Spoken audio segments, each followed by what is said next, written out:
لوگ تھے، یہ کوئی خیبر پختونخوا پولیس نے گرفتاری نہیں کی، یہ ان لوگوں نے کی ہے جو کرتے ہیں اغوا کاری پورے ملک میں۔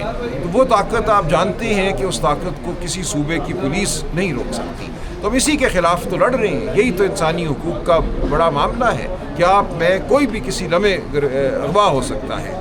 تو اغوا کاری کے ذریعے اگر آپ نے نظام مملکت کو چلانا ہے تو یہ ایک غیر مہذب ریاست بن جاتی ہے، آئین قانون شرافت سے عاری ریاست بن جاتی ہے۔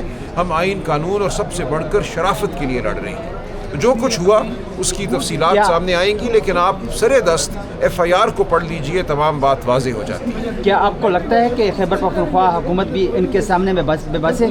بالکل بے بس ہے جی۔ دیکھیے، اگر ایک ویگو ڈالے میں لوگ آتے ہیں اور وہ اٹھا کے کسی کو لے جاتے ہیں اور پولیس بے بس کھڑی رہتی ہے، خاتون نے لکھا ہے کہ میں نے پولیس کو پکارا کہ ہماری مدد کرو اور پولیس نے کہا کہ ہم بے بس ہیں، تو یہ بالکل FIR کو ذرا پڑھ لیجیے آپ۔ اور میری آج صبح وزیر اعلیٰ صاحب سے بات ہوئی ہے اور انہوں نے مجھے کہا کہ آپ FIR پڑھ لیجیے۔ PTI کارکنوں کے لیے، رہنماؤں کے لیے ویگو ڈالا خطرناک سمجھتے ہیں؟ ہر جگہ ہے، وہ پنجاب ہو، وہ خیبر پختونخوا ہو، وہ سندھ ہو، وہ اسلام آباد ہو، ہر جگہ ویگو ڈالوں کا راج ہے۔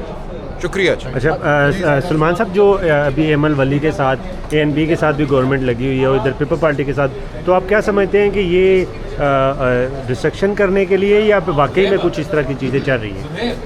کیا چیزیں چل رہی ہیں؟ گورنمنٹ کی جانب سے جو مہاجرائی کی جا رہی ہے پیپل پارٹی کے ساتھ، دیکھیے ہم سمجھتے ہیں کہ یہ ایک مصنوعی نظام ہے، اس نے بالآخر پاش ہونا ہی ہے۔ کیا یہ آج ہوگا یا کل ہوگا میں نہیں کہہ سکتا، لیکن آپس کی جو ان کی گفتگو ہے، مجھے اعتبار تب آئے گا کہ واقعتاً کسی اصول پہ کوئی اختلاف رائے ہے، جب مجھے کوئی خلوص نظر آئے گا۔ یہ ہو سکتا ہے نورا کشتی ہو، ٹوپی ڈرامہ ہو، یہ جو اصل معاملات ہیں ان سے توجہ کو مبذول کرانے کی کوشش ہو۔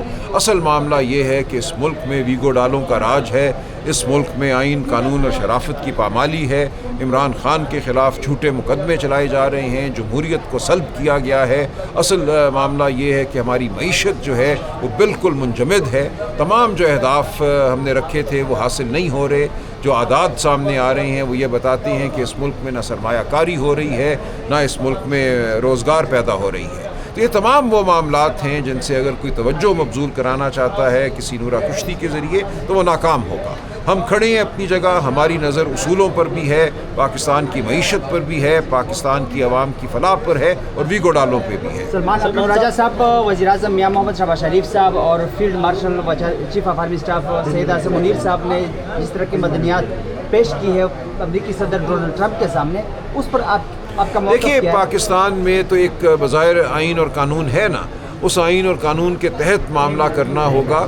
یہ معدنیات صوبوں کی ہیں اور کسی صوبائی حکومت اور صوبائی اسمبلی کے فیصلوں کے بغیر یہ نہیں ہو سکتا۔